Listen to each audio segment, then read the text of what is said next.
Humberto Gonzalez, who just started as an assistant professor in the Department of Electrical and Systems Engineering at Washington University in St. Louis. Known Humberto for 6 years now. I can say without any doubt that he knows a lot about numerical optimal control, and he's going to be talking about how to actually do numerical simulation for dynamic interaction using hybrid models. Cheers. Thank you. OK, so thank you for coming back to Workshop. So this talk is going to be, at some point in the talk, I'm going to go very mathematical. Okay, and I'm just letting you know beforehand. The math is not really the most important part of this talk. I think is the ramifications of what we got as a side product of a paper we were trying to write. Okay, so I'm going to go slow in the math, but I'm just letting you know that if you get lost, I mean, by all means, please stop me if you see any symbol that you don't recognize, because it's going to get kind of notation intensive. But we'll survive. We'll go through it, and then I'll show you examples, and it's actually easy to implement. So this presentation is about simulation of dynamic interactions using hybrid models. So now, using, by the way, my favorite book on hybrid systems, which contains lots of examples. It has a whole chapter of something like 20 examples of hybrid systems, if anyone is interested. This is a book by Aaron van der Schaaf and Tumacher on hybrid dynamical systems. So they basically say, well, you're looking for a hybrid system. Let's look at the boost switching power supply. So this is directly hybrid. Why? Because we have a binary switch. So let me just give you a reminder in the electric part of this. So what's happening is that if the switch is closed, what you're doing is you're charging this inductance with magnetic flow. You're basically letting a lot of current go on this cycle. And then when you open the switch, you have all that energy stored here. And in order to use that energy, you basically turn on this diode. So in that way, you can produce any voltage you want outside the diode that it's higher than the original voltage. That's why it's called a boost power supply. It's used a lot in TVs that need like high voltages in order to show up the screen. So what we have is a binary switch, and we have an ideal diode where the voltage is either negative across the diode or the current is positive, but never both of them at the same time. So their product has to be 0. And then you have dynamics. The dynamics are very simple, quote unquote. It looks very linear, but you have this term here. And this term has two interesting properties. The first one is that S is a controlled variable, which is discrete. And that means that this is a controlled hybrid system. But it also has these two variables, ID and VD, and that is also a switch variable. It's either one or the other. You see, never both of them are different than 0. And that means that this is an autonomous switch. So I could make the argument and saying, well, here we have a dynamic interaction. And the dynamic interaction is whenever we have either of these two hybrid switches, we're seeing different dynamics. But then the counter argument is going to be, well, this is a pretty boring system. So then what is an interesting system? And I'm going to steal one of the videos of Mabel by Jesse Grisel. So here we can see a robot that's walking, that has these tennis shoes, basically. And here we have a hybrid system. For those of you who didn't go to the plenary talk yesterday morning, basically every single time you have an impact with the floor, you're changing your dynamics. Okay? And you can have that impact with the floor in different ways. You can have your toe, you can have your heel, you can have the whole flat foot. So that means that you have different dimensionalities. Okay? Just as an example, if the feet of the robot is actually two-dimensional, meaning one position, one angle of the feet and one velocity, then that means that if I land flat, I'm knocking out 2 dimensions of the system. So that means that it's not only a switch system in the sense of different dimensions, in the sense of different dynamics, it's also switch. It's also hybrid in the sense that the dimensionality is not constant. So what do we want to do here? This is what I would arguably call a dynamic interaction. This is meaning the dynamical system world, this physical system that has differential equations, meets the real world, which is the floor. And then we don't really have fantastic tools to understand everything that's going on there. We can simplify. And the more we simplify, the further away we get from agility, the further we get away from robustness. So I'm going to replay this video, but what I want you to see now is not the robot, but the cameraman that's walking backwards. And he's not even doing an effort on doing that. He's going backwards. He's keeping his balance with the camera, perfectly fine. He has no single problem. He's not even thinking about it. And then all of a sudden, he changes his gait, and instead of going backwards, he starts going forward. We don't have a single robot that can do this. And this is what we want to do. So to me, the most important part of this video is not the robot, it's the cameraman. Because that's exactly what we want to do. But now, what do we have today? And here I'm going to use a video made by Sam Burden and Aaron Hoover. So they were kind enough to let me use their video.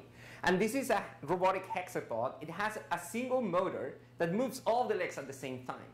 And the idea is that this robot should be able to do something, walk in a straight line, or make a left, or make a right. And what you can see is that the robot, first of all, is flexible. And second of all, the robot starts jumping up and down, as if it had not a single spring, but a series of 6 springs, one on each leg. And you really don't know which is the next one that's going to touch the floor. They don't go in any sequence. There is no gate. So what Jesse Griesel in his talk said was, step number 1, if you have legs, find a gate. And if you are given a robot like this, finding a gate is not, I don't know if it's awfully hard, because I haven't tried it myself, but I know that it's definitely not trivial. It's definitely not just a matter of computing a couple of Lie derivatives and then knocking out dynamics. Humberto, I cannot resist to share a little experience. What you have there with normal gates is for young people. For people of my age, there are several stages, temporal stages, and that is that as you move, it's not, your gait is not in the center of your body, because your proprioception, where you are getting the feedback for your potential function, potential energy, is decaying. And so what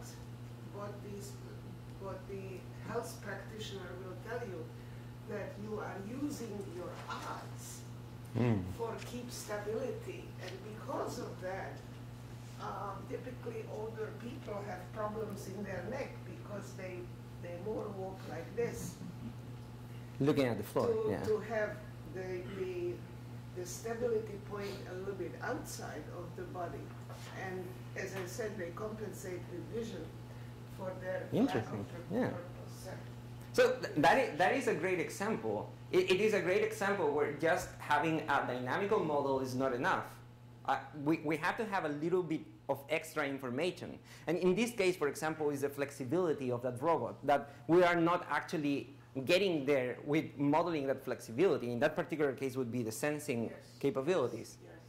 So then this is the main motivation of this result. And once we started realizing that this was a huge problem, that the real problem was that our current mathematical tools weren't allowing us to get there, we said, well, let's take the mathematical tools that we have right now, hybrid models, and let's see if they are suitable to do this kind of stuff. Okay? So I'm going to start with a couple of definitions so that we have a common language throughout the talk. I'm going to define a particular type of hybrid system. Now, this is a very general type. What is particular about this is the notation that I'm going to use. So for a hybrid system, first we're going to start with a graph. In each node of the graph, we're going to put a domain. This domain is going to be a Riemannian manifold, okay? But for all practical purposes, this is just a patch of Rn, okay? I'm not going to go into any kind of manifold type of theory today. And on every patch, we have a vector field. So in the case of the walker, for example, one patch is when you have one leg on the floor and the other leg is on stance, okay? And another patch is going to be both legs on the floor. And they have different vector fields. So once we have all those nodes identified, we put a graph on top of it, where we say, well, if I have one foot on the ground and the other one on the air, then once I touch the floor, I jump into a new domain of my graph, okay?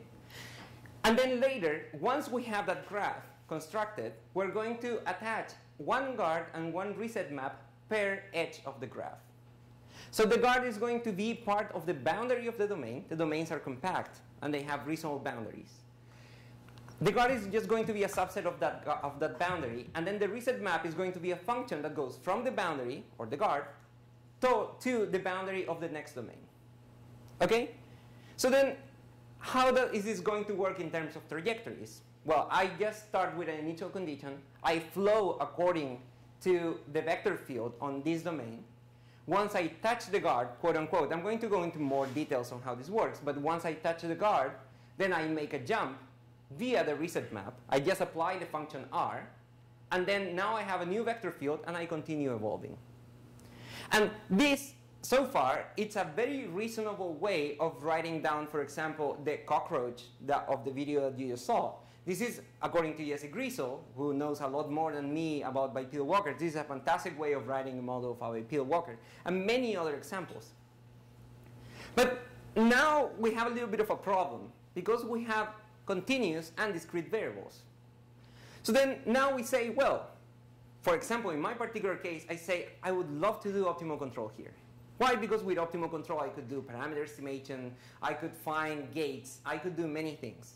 But in order to do optimal control, rule number one, your cost function should be continuous. What does continuity mean here? We have discrete variables. So then a concept of continuity doesn't show up naturally in the sense that I can use it. Because I don't want to end up solving mixed integer problems that are huge. How do we measure distances? So if you want to use Bellman-Grunwald, I mean, I want to prove a theorem, I use Bellman-Grunwald. Bellman-Grunwald, step number one says compute the norm of any 2 points on your trajectory, right? Well, if those 2 points are here, I can do that. And if those 2 points are here, I can do that. What if I have a point here and a point there? I don't have a norm. This might have 20 dimensions, this might have 10 dimensions. I cannot just subtract the 2 points. So I lose all of those contexts. And very important for our engineering work is, can I numerically approximate these trajectories? Is there anything I can do numerically in order to say, well, now that I have an approximation, my approximation has some guaranteed bounds on the quality of the approximation, like in Euler approximations, Runge-Kutta approximations, then I can start building on top of that. So, of course, we're not the first ones to ask about this question. There are many papers before us. First of all, I'm going to divide these papers in two classes. The first class is event detection algorithms. So what they do is something that is rather obvious. They start flowing on this domain, and once they realize that they cross a guard, you usually use the zero level set of a function for the guard. So once your function becomes negative and you are positive, it means, oh my god, I crossed the guard. So then they start going backwards, finding a root on that function that you're using the zero level set. So you basically cross a guard with your numerical simulation, and then you start going back and forth with some kind of Newton algorithm until you find a point that it's on the guard, and then you apply the reset map and continue. So they do this a lot, and this is very compatible with any kind of integration method that's a standard, that it's basically time forward. But the problem is that you are switching between algorithms.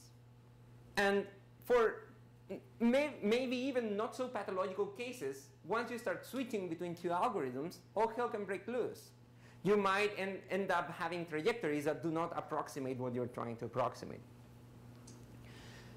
The other family of algorithms that are out there that solve this type of problem, they are particularly defined for Lagrangian systems with impacts.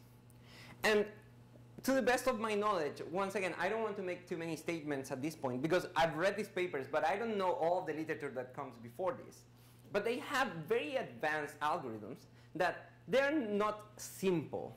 Okay, implementing them takes a long time because you have to figure out many auxiliary functions that are going to help you on the numerical integration of your dynamical system. But more importantly, since they go out of this context of hybrid systems with guards and reset maps, we cannot take their knowledge on those papers and basically put it back in a context when we start saying, well, what if I try to do this with a hybrid system that it's not a mechanical system? So then here comes our approach. And our approach is saying, well, if the real problem is finding out when did you cross a guard, which is, as a matter of fact, the problem that numerical simulations have, then let's make the guards relaxed. Let's make them fat by some value of epsilon, and epsilon is going to become a parameter. So now, we're not looking for the exact point of the transition. We're going to look at if you land on this strip, then we're going to apply the reset map at any point of that strip.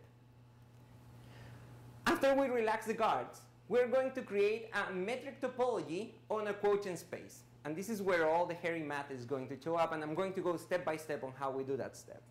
And basically what we do is we apply glue. This is, in simple terms, what happens.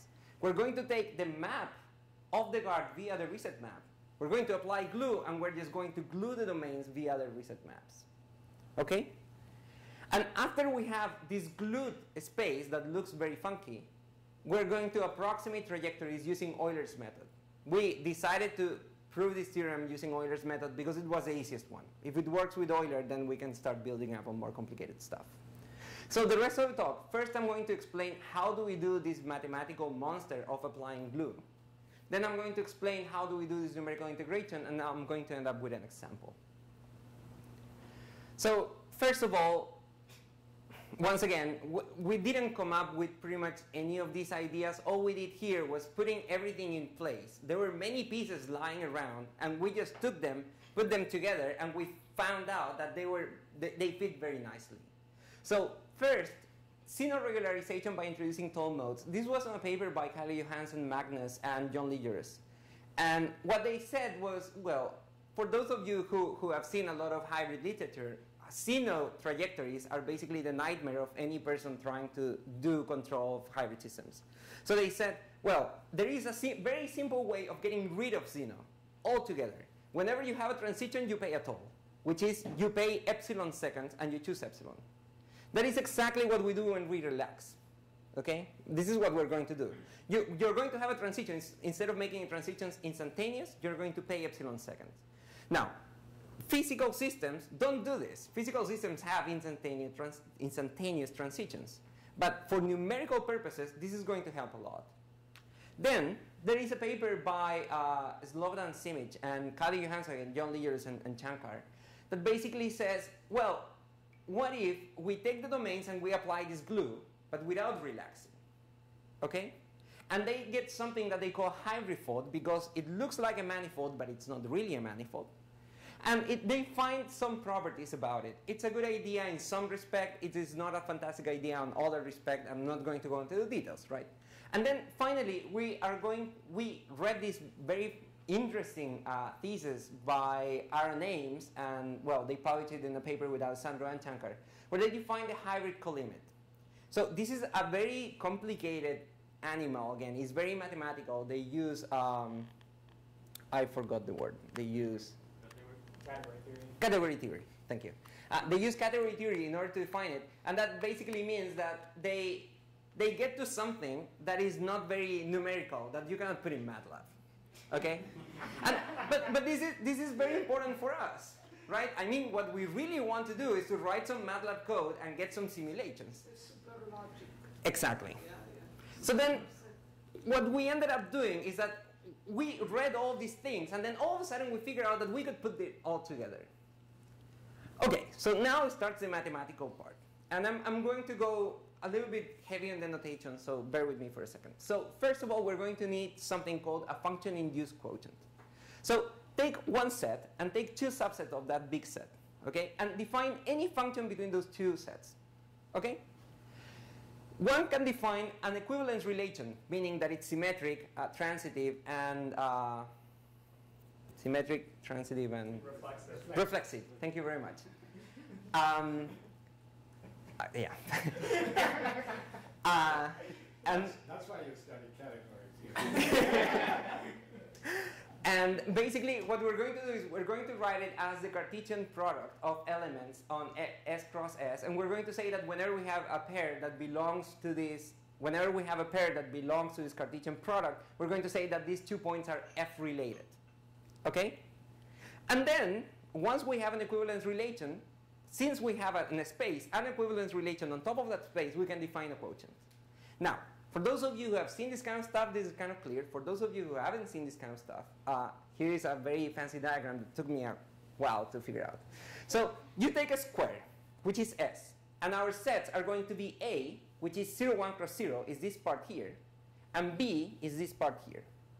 And we're going to define the simplest possible function from one to the other, which maps every point here to its pair point here. Okay?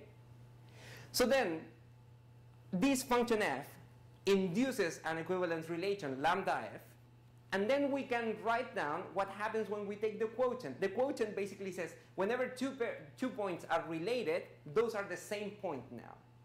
Meaning we take these points here, they are related to their pairs here, we apply glue here, and we take that square and we get this kind of cone. Where all this boundary is the equivalence relation. They used to be 2 points, now they are a single one because we took the equivalence relation. So that means this is literally mathematical glue. What I'm saying here is that if you give me a function, that function is like applying glue on the domain, applying glue on the range of the function, and I just use the glue. Okay? Now, doing this kind of thing, the diagram, bear with me, it looks fantastic, right? But you can do very, very nasty things here. For example, suppose that you take the real line and you take the function f of x equals x plus 1. Okay, and I take the quotient over that. And then I'm not going to get any beautiful diagram. I'm going to get a monster that basically loses all sort of properties, doesn't have norms, it's not Hausdorff, it's not even T0. So you have to be very careful when you use this kind of F-induced quotient. In some cases, you can get things that don't make any sense. Okay? So that is one, F-induced quotient. Second one, disjoint unions. Disjoint unions is a much simpler concept. So suppose that you have two intervals, 0, 2 and 1, 3. And we all learn at some point in our lives that if you take the union, you get 0, 3. But sometimes that basically means that I took the interval 1, 2, which was contained in both of them, and I just put it together. I said, well, these are the same elements. Sometimes we want to make a distinction between those elements. So then in those cases, we write the disjoint union. And the disjoint union is, in layman's terms, you just take your sets and you put them in the same universe. Okay? So now they are not two distinct sets. They live on a bigger space, which is the disjoint union, but they keep having their independent elements. Okay? So in this particular case, the definition is this one. This is the mathematical definition. What will happen in the end is that instead of fusing these two intervals, the first interval survives, the second interval survives, but now we can talk about elements on this bigger space, which is the disjoint union. So we have the F-induced quotient, we have the disjoint union, and now we're going to use it in order to find a metric whenever we do this kind of stuff. So if you take two metric spaces, you can define the disjoint metric in the most obvious way. If you have both of the points in the first metric space, you just use their metric. If you have both of the points in the other metric space, you just use their metric. Otherwise, the distance is infinity. Okay? This metric is mathematically useful, but it's not practically useful. Once again, I cannot use this in MATLAB. This will not help me measuring distances. But what we can do now is that if, besides giving me your two metric spaces, you give me a function that goes from A to B, where A is in one metric space and B is in the other, I can take a quotient. I apply glue over this function, and I get a single space. And now I can define a metric that lives on this space. Now, this is the definition that comes from Buragos' book. It's called A Course on Metric Geometry. Now, instead of trying to explain it with this formula, which is not that easy, what I'm going to do is to walk you through another example. So suppose that we have these two metric spaces. We have a square here and we have a square here. Okay? They are different squares. So we can define a function that, once again, is a very simple function. Takes every point on this border and maps it to a point on this border, which is exactly at the same height. Okay? And now we want to measure the distance between x and y. So if you take the norm between x and y, the norm is 2. But since we are talking about applying glue here and applying glue here, they shouldn't be so far away. They shouldn't be at distance 2. They should be at a shorter distance. So what Buragos says in their book is, well, construct a path. And how are we going to construct a path? construct a path between this point and this point by applying the equivalence relation. So one possible path is this one. You go up to here, you apply the function, you get here, and then you go up to here. And remember, the equivalence relation is symmetric, so we can go it backwards. We can go backwards too. So that is one possible path. And then what are you supposed to do? Take the infimum over all possible paths, which is a standard definition of a metric distance. And in this particular case, this is the infimum. And here we get that the distance is actually 1, because you cover 0,5 here and then 0,5 here. Now, mind you, this example is very naive, because with only one jump, you get from one point to the other. In complicated spaces, nobody tells you, nobody has a guarantee that you don't have to make a finite number of those switches. You might have to make an infinite number of those switches. Okay? But since the distance is defined using paths, that means that if you are given any path between 2 points, you have an upper bound on that metric. Okay? And that is very nice, because that means that you have a very good technique in order to get estimations of these distances. Okay, so we have those 3 pieces. Let me recap. So first we have the F-induced quotient, which is glue. Then we have the disjoint union, which will help us put it all together in the same universe. And finally, we have a way of constructing a metric. And I'm not going through the mathematical details here, but this is actually a metric. Okay, we actually prove that it satisfies all 4 properties of a metric. So now that we have all of the pieces together, what do?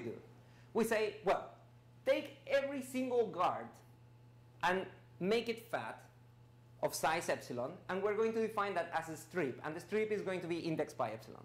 So here, for example, we have a guard.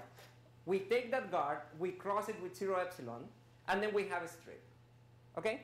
And we do that with every single guard that we have in our hybrid system. And mind you, we're going to get coordinates zeta and tau.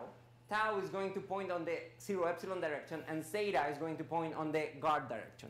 And we can define an obvious metric on top of this.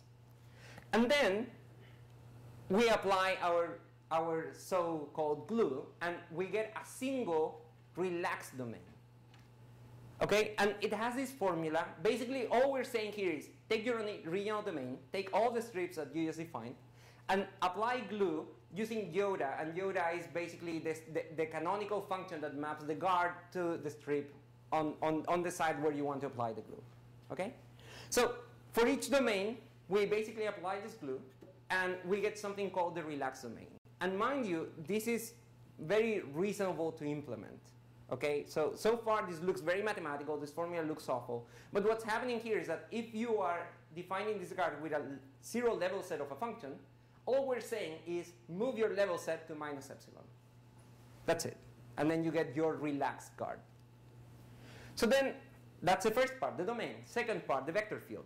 We had a vector field originally. Well, add the most trivial vector field that you can possibly imagine to each strip, which is the vector field that pushes you away from the domain. Why? Because when you land on the strip, you want to get out of there. You're going on a transition. Okay? Now, what you get here is not a smooth vector field. We can actually prove that you don't get any kind of disgusting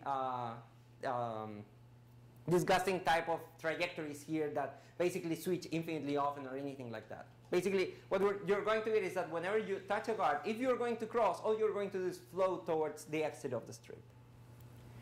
And then finally, we relax the guard, which is basically moving the guard from it was originally to the end of the strip.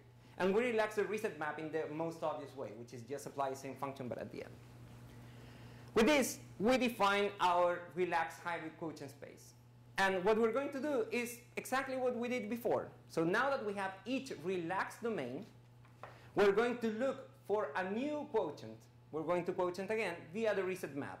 And what we're going to get is this. So what we get is a single domain where all the hybrid trajectories live. On this single domain, there are no more jumps, mathematically speaking. In MATLAB, we're still going to have jumps. But mathematically speaking, now we can do all of our analysis on a single space. And we can define something that we call the subnorm on this space, because it will have a new metric that we construct with our metric technique. So what are the consequences of this? First of all, hybrid trajectories are now continuous. And this cannot be nicer, because In classical dynamical systems, all the trajectories are continuous. You have a theorem, they are absolutely continuous. And in hybrid systems, we jumped into this continuity. Now we recover continuity. And why do we recover continuity? Because we have a new topology that is induced by this fantastic metric. The metric is independent of the vector fields. So we have a separation here. One thing is the control, another thing is the topology. This metric actually, this type of construction actually has much deeper results. Aaron Ames, I forgot to add the reference. Aaron Ames proved in his master thesis that this new space is homotopically equivalent to the graph. And that means that any algorithm that is based on algebraic geometry that works on that graph, it will work here. And that has many consequences. I'm not going to go on that here. And what's really exciting, in my opinion, is that we have a metric topology. So then many things that we couldn't do, now we can.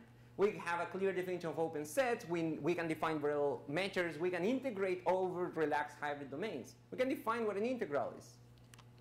And finally, which is the most important part for us, because this, let me remind you, this was like a side result of our main result, we can now measure the distance between a trajectory and its relaxation. And now we can say, well, let's now do some numerical algorithms, and now we can prove that they converge to zero on this new metric. So now, for the sake of time, I'm not going to go into all the details. I'm going to explain this with words. Okay? Forget about the notation that's happening on the left.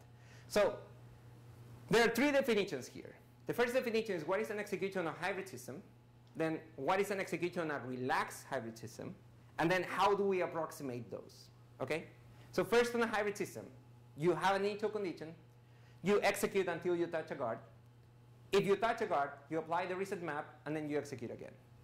And this gives us a mathematically formal definition of what do we mean by an execution. When we relax the system, it's pretty much the same. You have an initial condition, and you execute until you touch a guard. When you touch a guard, remember, this strip now has a vector field, and the vector field is trivial. It's pointing forward. So solving that vector field doesn't mean that you have to solve any kind of Runge-Kutta, Euler, anything. This is just writing the solution. It fits on a napkin. It's x dot equals 1. So then you write that solution. It is super easy. And then you're going to get exactly to the point where you were supposed to get originally when the system wasn't relaxed. The only difference is that now you're epsilon second later. And then you continue. That's it. So now that we have this relaxed space, now we can define numerical approximations. And we're going to do Euler. So you basically do Euler, and we have a variable time step scheme in case you want to go out. So you basically do variable time step. So you basically start iterating until you land on the strip eventually, if you do. If you don't, then you just do Euler. If you land on the strip, the most important part, which is the hardest part, is, well, when do I make the transition? But what happens is that knowing when to make the transition is actually very easy because the vector field here is trivial. X dot equals 1. So then I know exactly when am I going to touch the guard.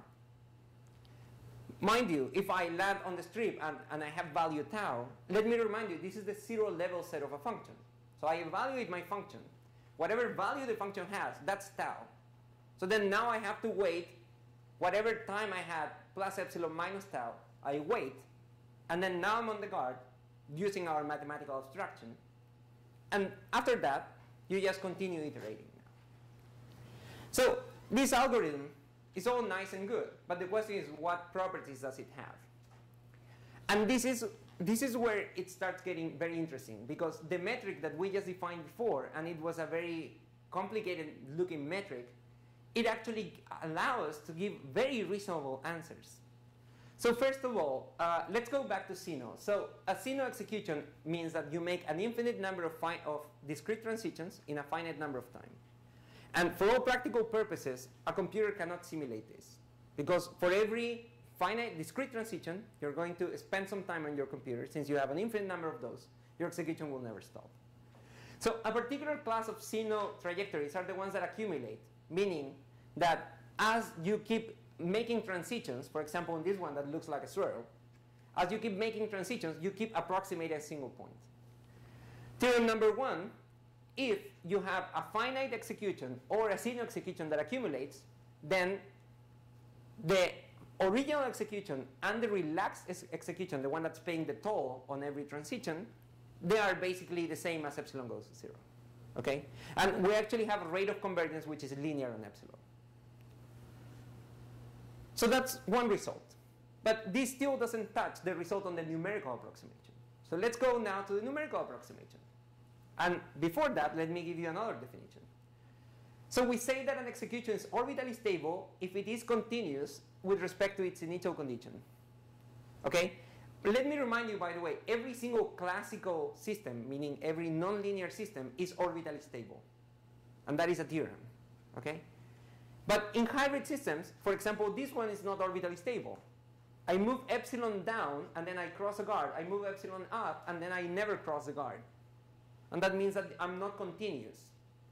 But this is some kind of pathological case. You can have also this, which is a lot worse. If I move epsilon down, I stay in one domain. If I move epsilon up, I make a jump, and I go to a complete different domain. Okay? So, theorem number 2 says, if I have a relaxed execution, and my relaxed execution is orbitally stable, meaning this doesn't happen, then the approximation, the numerical approximation using Euler, approximates the relaxed execution up to order epsilon. Okay?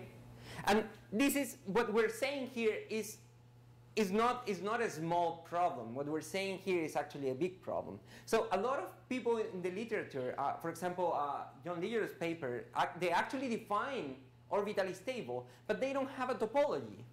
So they define it in half words and half with examples.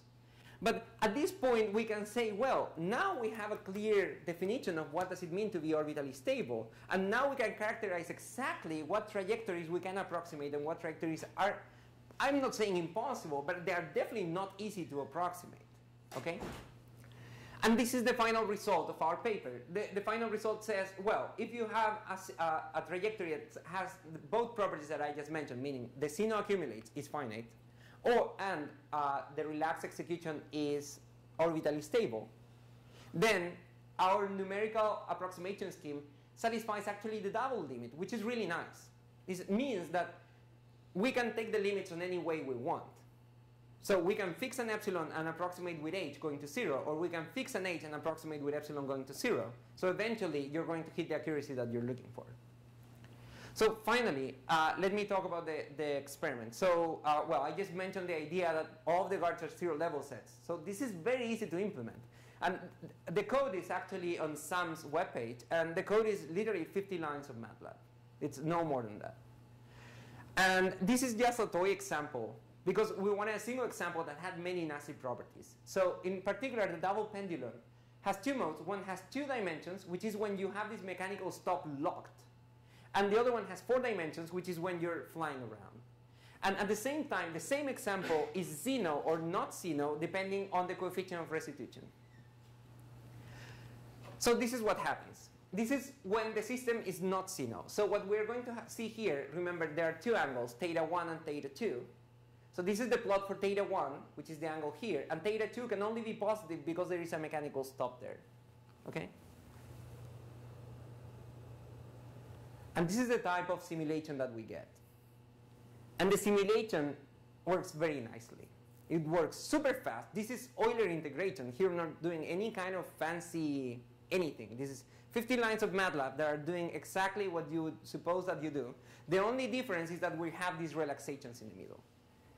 But this is in my opinion, the most striking part. So every single one of these purple bars means that you are on your relaxed state. You're on a transition and you're waiting for the time. And epsilon is very little here, so then they look like single lines.